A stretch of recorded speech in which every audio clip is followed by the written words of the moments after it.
Sir నమస్కారం sir. నమస్తే అండి. సార్ ఏపీ రాజకీయాలపైన ఒక వెబ్ సిరీస్ ప్లాన్ చేస్తున్నారు సార్ డైరెక్టర్ దేవకట్ట గారు. సో ఈ సినిమాకి సంబంధించి ఒక అప్డేట్ కూడా ఇచ్చారు. అంటే చంద్రబాబు నాయుడు గారి పాత్రలో ఆది పినిశెట్టి అని, వైఎస్ఆర్ గారి పాత్రలో చైతన్యరావు ఇద్దరు కూడా నటించబోతున్నారని తెలుస్తుంది.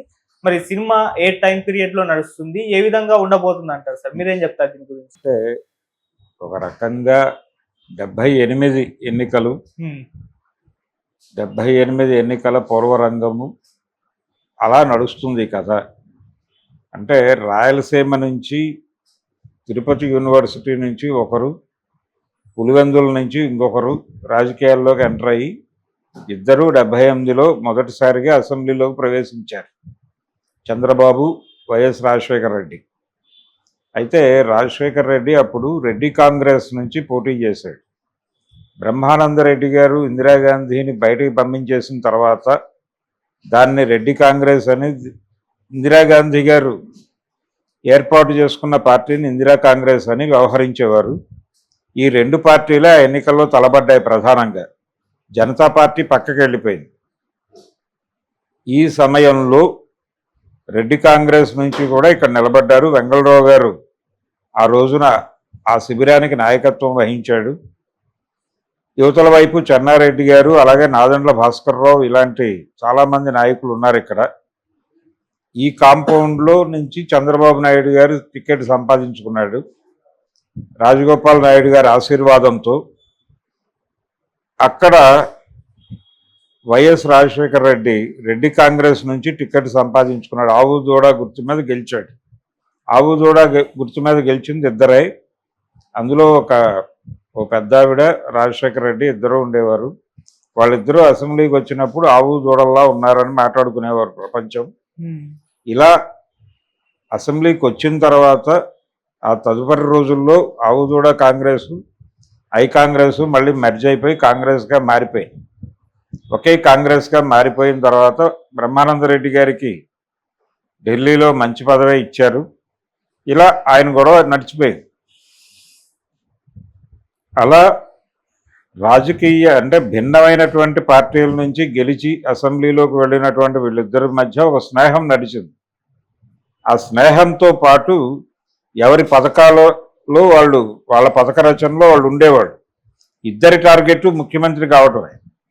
వాళ్ళు ఎమ్మెల్యేలుగా గెలిచి ఏదో మంత్రి అయిపోయి అవకాశం వస్తే ముఖ్యమంత్రి అవుదాం, లేకపోతే అంత వస్తుందా మనకి అనుకునే వాతావరణంలో ఎంటర్ అయిన వాళ్ళే.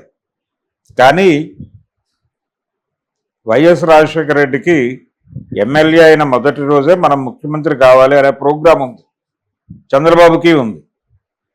అయితే రాజశేఖర రెడ్డి ఆ ప్రోగ్రాంను ఎగ్జిక్యూట్ చేయడానికి ప్రతి జిల్లాలో ఉన్నటువంటి, ఆ జిల్లాలో ప్రభావవంతమైనటువంటి క్యారెక్టర్స్ ఉన్నటువంటి, ఏ విధమైన ప్రభావవంతమైన అయినా పర్వాలేదు, వాళ్ళతో ఒక రిలేషన్ మెయింటైన్ చేయాలి అనుకునేవాడు. జక్కంపూడి రామ్మోహన్ రావుతోనూ గోదావరి జిల్లాల్లో, అలాగే ఇప్పుడు కొంత పొలిటికల్గా వెటరన్ని, సీనియర్ని అని చెప్పుకున్నటువంటి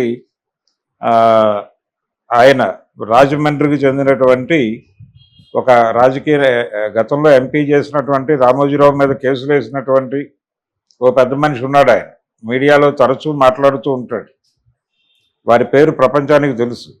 కాబట్టి వీళ్ళందరూ కూడా ఆ టైంలో వంగవీటి రంగా గారిని కూడా తన కోటరీ మనిషిగా ఆయన భావించేవాడు వైఎస్ రాజశేఖర రెడ్డి. ఇలా వీళ్ళందరితోనూ మంచి సంబంధాలు మెయింటైన్ చేసేవాడు. కన్నా లక్ష్మీనారాయణ, వీళ్ళందరితో ఇలా ఈ రిలేషన్స్ మెయింటైన్ చేస్తూ తన గ్రూప్ అనేదాన్ని ఒకదాన్ని స్ట్రైట్ వైడ్ డిజైన్ చేసుకున్నాడు ఆయన. ఈ డిజైన్ చేసుకోవటం అనే ప్రోగ్రాం మీద ఎప్పుడైతే దృష్టి పెట్టాడో ఆ రోజునే ఇతనికి సీఎం కావాలి అనే ఒక ప్రోగ్రాం ఉంది అనే విషయం అందరికీ అర్థమైంది. ఆ టైంలో ఇంకా వెనకబడే ఉన్నాడు చంద్రబాబు. ఆయన ఆ డిజైనింగ్ చేస్తున్న రోజుల్లో చంద్రబాబు నాయుడు గారు కూడా ఆయన సన్నిహితుడిగానే ఉండేవారు, వారి మిత్ర బృందంలో ఉండేవాడు. వీళ్ళందరూ కలిసి దిగినటువంటి ఒక గ్రూప్ ఫోటో ఉంది ఇప్పటికీ. అలాగే ఒక రోజు అసెంబ్లీ వేదికగానే చంద్రబాబు ముఖ్యమంత్రి కావడానికి నేనే కారణం అన్న పద్ధతిలో ఆయన మాట్లాడాడు. అంటే చంద్రబాబు నాయుడు గారికి చిత్తూరు జిల్లా నుంచి ఒక సంబంధం ఏదో వస్తాయి, దాన్ని కాదని ఈ పెళ్లి చేసుకున్నాడు, ఏది ఎన్టీఆర్ కూతుర్ని. దీనికి ముందు తనని అడ్వైజ్ అడిగాడని, తనే ఇలా చేసుకోమని అడ్వైజ్ ఇచ్చానని, అందువల్లనే ఈ రోజున సీఎం అయ్యాడని అసెంబ్లీ వేదికలో ఆయన మాట్లాడినటువంటి మాటలు పేపర్లో రికార్డ్ అయినాయి. అయితే ఎవరిని అక్కడ చిత్తూరులో ఎవరిని అనే దాని దగ్గర రకరకాల అభిప్రాయాలు ఉన్నాయి. ఆ సంబంధం రాజగోపాల్ నాయుడు గారి ద్వారా వచ్చింది అనేసరికి ఆయన కుమార్తె లేకపోతే మరొకరా అనే చర్చ ఒకటి జరిగింది. అది అయ్యి ఉండకపోవచ్చు, కానీ ఆయన ఒక సంబంధం ఏదో సజెస్ట్ చేశాడు. ఆయన ఆశీర్వాదంతో ఎమ్మెల్యే అయ్యాడు కాబట్టి. ఆ తర్వాత ఎవరిని చేసుకుంటే బాగుంటుంది అనుకుంటే రాజగోపాల్ నాయుడు గారు చెప్పిన సంబంధం చేసుకుంటే జిల్లా ఫిగర్ అవుతావు, స్టేట్ ఫిగర్ కాలేవు, కానీ ఈ మ్యాచ్ చేసుకుంటే నువ్వు స్టేట్ ఫిగర్ అవుతావు, ఎందుకంటే అవతల మనిషి స్టేట్ ఫిగర్ కాబట్టి. సో ఇది బెటర్ నీకు కెరియర్ పరంగా, ఈ అడ్వైజ్ ఇచ్చింది నేనే అంటే అనేవాడు ఆయన, వైఎస్ రాజశేఖర రెడ్డి. ఆ విధంగా వాళ్ళిద్దరి మధ్య స్నేహం మొదలై ఒక రకంగా ఒక దశలో చంద్రబాబుకి ఆయన నాయకుడిలాగా బిహేవ్ చేసి, ఆ తర్వాత ఈయన అనుకోకుండా అదృష్టం కలిసి వచ్చి ముఖ్యమంత్రి అయిపోయి వీళ్ళిద్దరూ ప్రత్యర్థులైపోయి, ఆ ప్రత్యర్థుల మధ్య తీవ్రమైనటువంటి ఘర్షణపూర్వకమైన వాతావరణం, చివరికి ఒకరి ముఖాలు ఒకరు చూసుకోలేని పరిస్థితి, ఒకరినొకరు విమర్శించుకోకపోతే కుదరని పరిస్థితి ఏర్పడింది. ఏర్పడిన తర్వాత కూడా వీళ్ళందరూ 78 బ్యాచ్ అనే ఉద్దేశంతోనే ఉండేవారు.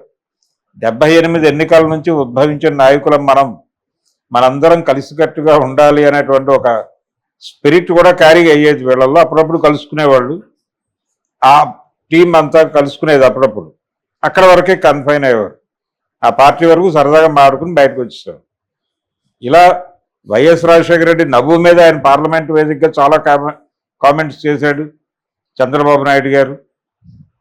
అలా వాళ్ళిద్దరి మధ్య నడిచినటువంటి ఘర్షణ ఐక్యత అనే దానికి సంబంధించినటువంటి ఎలిమెంట్స్ తీసుకుని ఒక వెబ్ సిరీస్ చేస్తే బాగుంటుంది అనే అభిప్రాయం చాలా కాలంగా ఉంది దేవకట్ట గారికి. చాలా సందర్భాల్లో చాలా మందిని ఇన్వాల్వ్ చేసి స్టోరీ డిస్కషన్స్ నడిపాడు ఆయన. ఆ విధంగా ఆయన కూడా విపరీతంగా పరిశోధన చేశాడు, చదివాడు.